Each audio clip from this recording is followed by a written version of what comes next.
Hi, this is Dan Sullivan. I'd like to welcome you to the Multiplier Mindset Podcast. Very, very fascinating entrepreneur and strategic coach, Stuart Green, who comes from UK. And we have so many interesting entrepreneurs in the program who are doing such interesting things. And it was a pleasure to get our interview from Stuart because he's in something that I haven't seen before in my almost 50 years of being an entrepreneurial coach. And that is that he's helping fishing villages all over the world. He's got two models that are coach models that I can relate to his approach. And one of them is the strategy circle, which is our very first thinking tool, 1982. So it's into its fifth decade of doing strategy circles. And it was created because I began to see that almost all entrepreneurs follow a particular model for themselves, just in how they put their own company together, but how they help their clients. And they get their clients to establish a vision. So pick a time in the future. Could be a year, could be, I like 3 years for big projects. And you identify exactly what the practical results are. And then once you have the practical results, you put a date on it. And then you drop back and you say, now, what are all the obstacles that we're experiencing right now that prevent us from getting there? And then you take each of the obstacles and you say, now, how do we turn this obstacle to transform it? How do we actually transform it into the action that's actually going to bring about the vision? And if you look at Strategic Coach and how we've grown, we've created hundreds of other thinking tools, but all of them start with basically the vision, opposition, transformation, action model. We call it VODA, and it's sort of the growth formula, it's the creative formula for creating all the tools in Strategic Coach. My name is Stuart Green. I'm a marine scientist who has realized that it's not about the science, it's about people.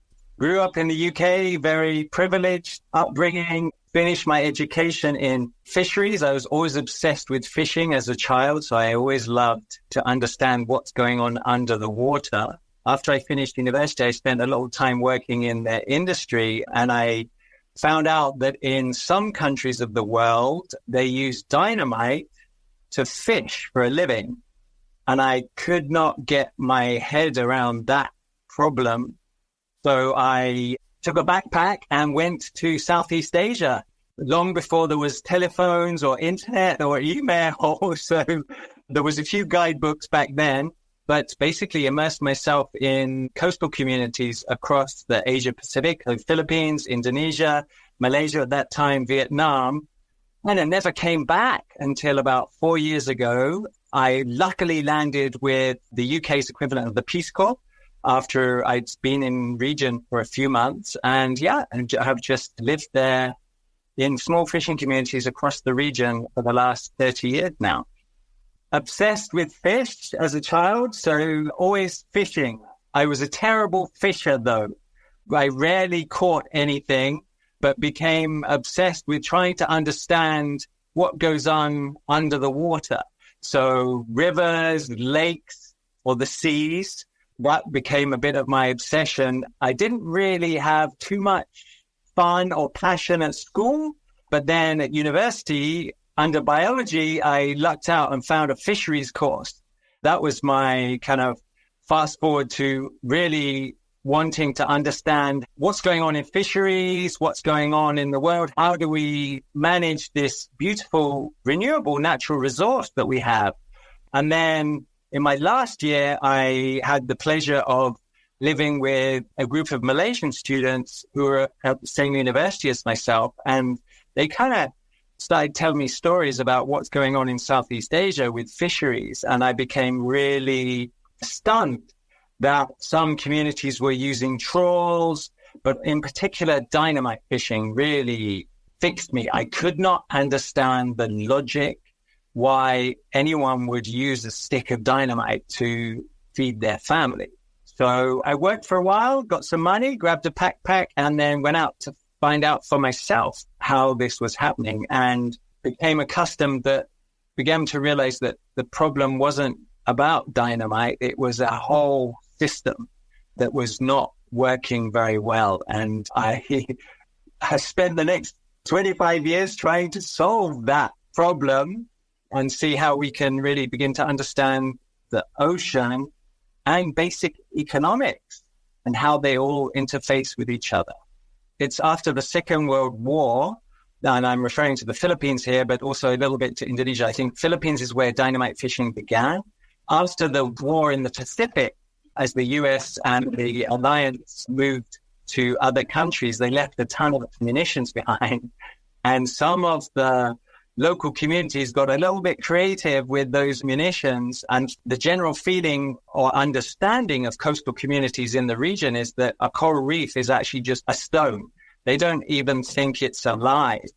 But they thought it's an easy way to capture fish, so they started to throw in dynamite, blasting their habitats, their coral reefs at the same time, and beginning to degrade the resource. So that's, I think, how dynamite began, and it spread across the whole world. So it's being used in Africa, Madagascar, Indian Ocean, all across the world now, sadly.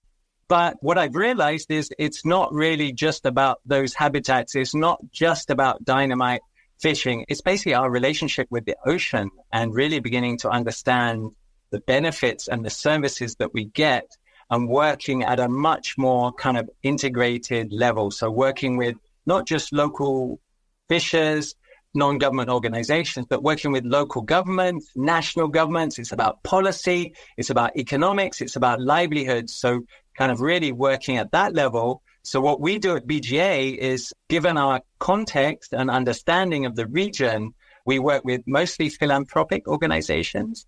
We try and manage that complexity for them and really help them think about, what are some of the opportunities that they could invest in to begin to deliver system-wide benefits. And when I say system-wide, that means dealing with the dynamite fishing, but at the same time, help making sure communities remain engaged and still have livelihoods, contributing to the social progress of the region as well at the same time. So due diligence and sourcing, kind of helping our clients really think through how best to invest. My analogy for the oceans is that it's the liver, the kidneys, the heart, and the blood of the planet. Covers 70% of the planet is blue. So we are actually not really a planet Earth. We're actually a planet ocean. GDP of oceans as a whole is about $3.1 trillion per annum, which is about 3% of the world's GDP, so equivalent to the UK's GDP. This is what oceans produce, and that is very much underestimated. And at least 3 billion people, so almost half the planet, depend on the oceans for their livelihoods, but also for protein. Fish produces 15% of the global protein that comes into our plates. So very, very important and underestimated resource. So for me, it's about getting all the stakeholders together and getting common direction and vision around understanding what the oceans provide, but it's really about balancing the social progress with the economics and with the ecology. It's not about saving the oceans. The oceans can save themselves. It's about getting the right mix of good economics and good social progress and incentivizing humans to look after and protect the oceans and basically not take it for granted anymore. For me, it's about really understanding your audience, understanding your stakeholders, understanding what drives them and what incentivizes them, and then pulling that all together and working out some compromises. You're not always going to have all winners, but you also don't want all losers. So it's about coming up with some common ground where everyone are willing to go, and then just moving forward and driving the sector forward as a whole, not just looking after one or two individuals. But my pet favorite, of course, will be the small scale fishers. So looking after the marginalized, looking after the youth, looking after the women in particular in the sector. Very, very important. They always overlooked and they rarely given voice. So a lot of the initiatives I see here, brilliant ideas by brilliant people, but they never consulted the community. So when it comes down, it never fits. So for me, our job at BGA is to kind of get in the middle and be a bit of a bridge to make sure what those great visionaries are thinking and what the need is on the ground, and kind of connecting those pieces together to make sure everyone is clear. And it's not about these complicated strategies. It's making things simple, easy, and for me, very, very important, measurable. So we actually have an impact that you can measure over time, and you can adjust as you go along. If you're tracking something and you have some indicators, you can see what's happening. If you have a grand vision and no metrics, you won't know where you're heading or where you're going. In my line of work, there's a lot of people advocating for grand solutions, which kind of are a little bit top down in their approach. They sound great. They work great on paper. But what we've really realized is that it's like a recipe. We have a set series of ingredients for each situation, but some areas like it a little bit more salty. Some areas need a little more garlic. So for us, the real art of the solution is making it appropriate to the local needs. And while we're talking about solutions, what we've found is there's a lot of obstacles and roadblocks that get in the way. And in our sector as well, sometimes there's some road blockers who almost deliberately get in the way or unintentionally get in the way. For us, it's about really kind of taking that and using those problems, turning that into a solution. So how can we develop and make sure that we've got the voice of those communities from the beginning? Then we co-create together and build that ownership over the solution, rather than, again, kind of just dropping these high-level strategies, which are great in theory, but rarely kind of lead to good practice on the ground. So I think that's kind of our vision, is kind of localizing, local recipe, making sure everyone likes the taste of the recipe, and then we execute and have a delicious meal. One of my biggest challenges was when I arrived in region, first began my obsession with managing the fish, managing the coral reefs, managing the seagrasses and the mangroves. But then as time went on, I realized it's not about the nature. It's about the people and their interaction with the nature. And so that has taken me a lot of time to really reframe the approach, that it's really very human-centric. But where I'm now challenged and I see the opportunity is, here's the nature piece, here's the people piece. But now, how can we build companies and create social enterprises to incentivize those loops together, to fill in those gaps and those problems? So that's really my kind of thrust now, and really back now as an entrepreneur, is how can we create ecosystems of entrepreneurs and a safe space for them to engage, to create their own solutions that are also economically viable and can sustain the whole system, because there is no way I and my small team will be able to deliver all these problems. So I guess to be where I really land is, how do we take those recipes and how do we scale them and democratize them in a way so that people can have access to them and everyone can join us in the journey if we are going to look after our 70% of the ocean blue planet. We are on one planet and it's a blue planet.